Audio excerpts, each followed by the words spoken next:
La sortie de l'accord de Nouméa.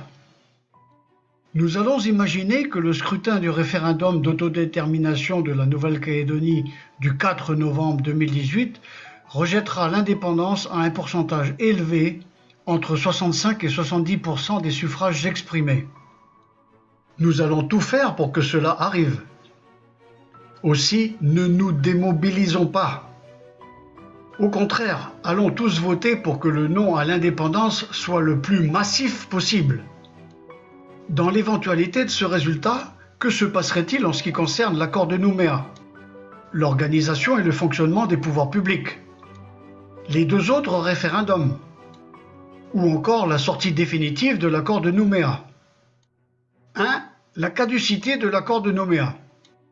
L'accord de Nouméa, approuvé pour une période de 20 ans par référendum le 8 novembre 1998, devient caduc 20 ans après, soit le 8 novembre 2018. Il faut cependant interpréter cela comme seulement la fin du principe de l'accord. 2. L'organisation et le fonctionnement des pouvoirs publics. La loi organique de 1999 fixe le statut politique et administratif de la Nouvelle-Calédonie. Aucune disposition du texte ne limite sa durée. On peut donc penser que, même si l'accord est caduc, les textes subsistent et continuent à régir la vie politique et administrative de la Nouvelle-Calédonie tant qu'on ne les a pas modifiés. Des élus loyalistes considèrent que certaines de ces dispositions, consenties dans le cadre de l'accord global, devraient à présent être renégociées. C'est notamment le cas du corps électoral provincial et de certaines règles budgétaires. La restriction du corps électoral provincial est une disposition inconstitutionnelle car elle bafoue le droit fondamental des contribuables de consentir à l'impôt.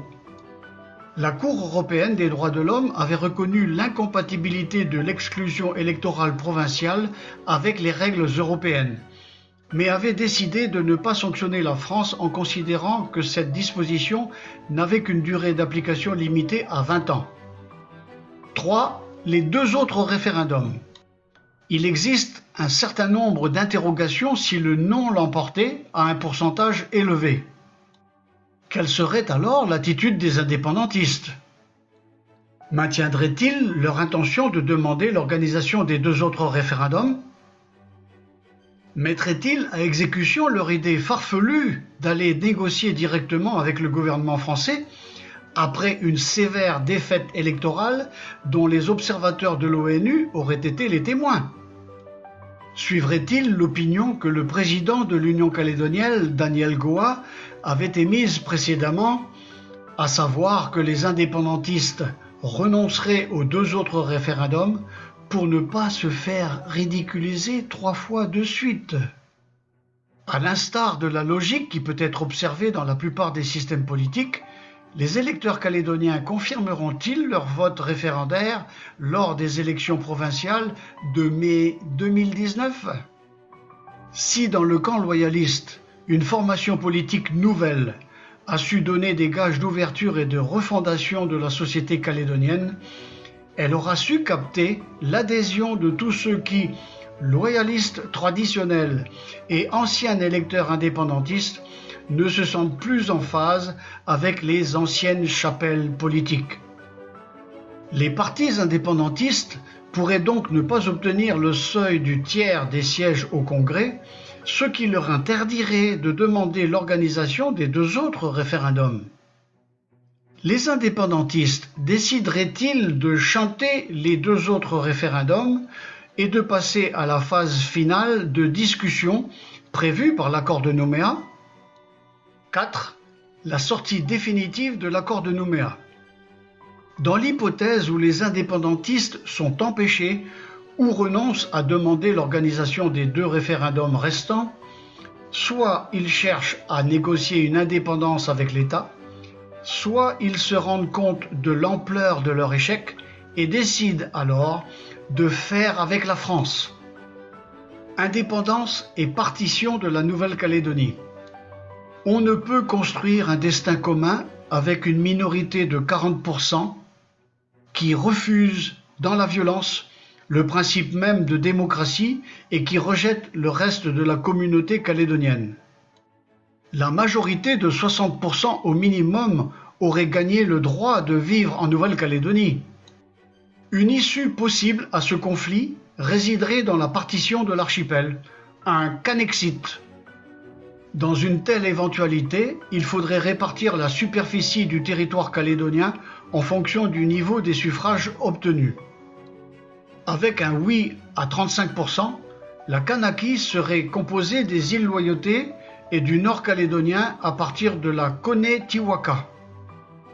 Souhaitons bonne chance aux Loyaltiens avec leurs frères du Nord de la Grande Terre. Le territoire de la Grande Terre au sud de la Kone-Tiwaka et l'île des Pins resteraient dans la République française et dans l'Europe. Les deux territoires posséderaient chacun leur territoire terrestre et maritime. L'avenir dans la France. Il concernerait soit l'ensemble du territoire calédonien si les indépendantistes ont décidé de renoncer à l'indépendance, soit la partie loyaliste après le cannexit.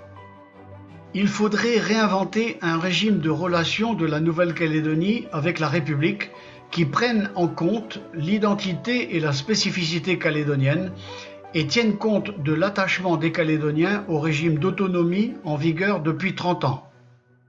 Si l'ensemble du territoire est concerné, l'organisation provinciale devrait être conservée.